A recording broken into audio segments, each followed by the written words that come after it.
Os hunos foram um povo misterioso que apareceram no Ocidente, guerreiros nômades montados, que trouxeram uma nova frente de guerra não só para os romanos, mas também para os sassânidas e germânicos.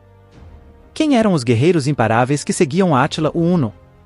Os hunos saquearam grande parte da Europa, e foram um dos maiores inimigos do Império Romano, que naquele momento já vivia um declínio. Alguns registros arqueológicos sugerem um legado menos violento para os hunos. Por volta de 370, um grande número de hunos dominou grande parte da Europa Oriental, conquistando tribos germânicas e assustando outras tribos para fora do seu grande império, com seu implacável e cruel método de guerra. Os hunos foram realmente esse terror que muitos historiadores antigos pregam? Essa é uma pergunta muito difícil de se encontrar uma resposta. Os hunos, até hoje, ainda são profundamente misteriosos, escreve o historiador Peter Ritter. Isso se deve à falta de história escrita e às suas origens quase completamente desconhecidas. Alguns estudos levam a crer que os nômades hunos vieram de onde hoje é o Cazaquistão, e varreram as estepes orientais depois de cerca de 350 d.C. Alguns estudiosos acreditam que eles eram uma tribo turca descendente dos Xiongnu, um grupo de nômades pastoris que unificaram grande parte da Ásia durante o final do século III a.C. e o início do século I d.C.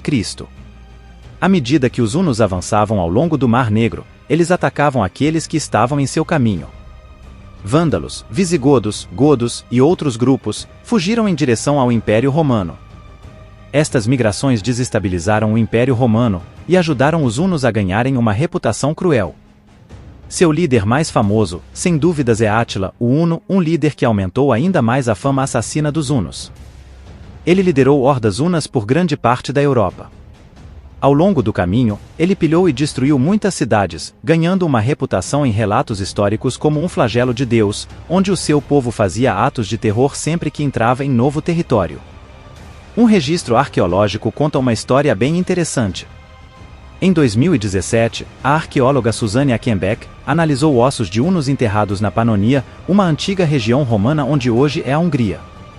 A análise isotópica revelou que os hunos coexistiram e realizaram intercâmbio cultural com os romanos. Além disso, já sabemos há tempos que os hunos também foram mercenários romanos. A história huna não foi necessariamente apenas uma história de conflito, mas uma história de intercâmbios transfronteiriços e de adaptabilidade transfronteiriça. É o que diz Suzanne Achenbeck ao Washington Post em 2017. Átila, o Huno, nunca invadiu Roma e o seu império desmoronou após sua morte em 453 d.C. No entanto, a reputação bárbara do seu povo perdurou. O historiador grego Jordanes, escrevendo no século VI d.C., chamou os hunos de tribo traiçoeira, e foram amplamente associados à queda do Império Romano do Ocidente. No entanto, os historiadores modernos acreditam que os hunos desempenharam um papel menos direto na queda do Ocidente, e que a instabilidade do Império o deixou vulnerável à invasão bárbara. A temível reputação dos hunos também desempenhou um papel nos conflitos modernos. Depois que o imperador alemão Guilherme II encorajou seus soldados a serem tão impiedosos quanto os hunos durante um discurso em 1900, o termo passou a ser associado à Alemanha. Durante a Primeira Guerra Mundial, o termo huno foi amplamente usado como sendo relacionado aos alemães.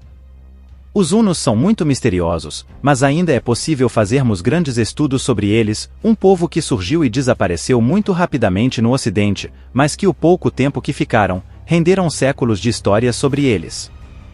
Inclusive eu já fiz um vídeo sobre o grande Átila, deixarei o link na descrição e no primeiro comentário fixado. Muito obrigado a todos vocês que assistiram até aqui, espero que tenham gostado. Se gostou, deixe seu like e compartilhe com o máximo de pessoas que puder, e não esqueça de nos seguir no Instagram. Conto com vocês, fiquem com Deus e até o próximo vídeo.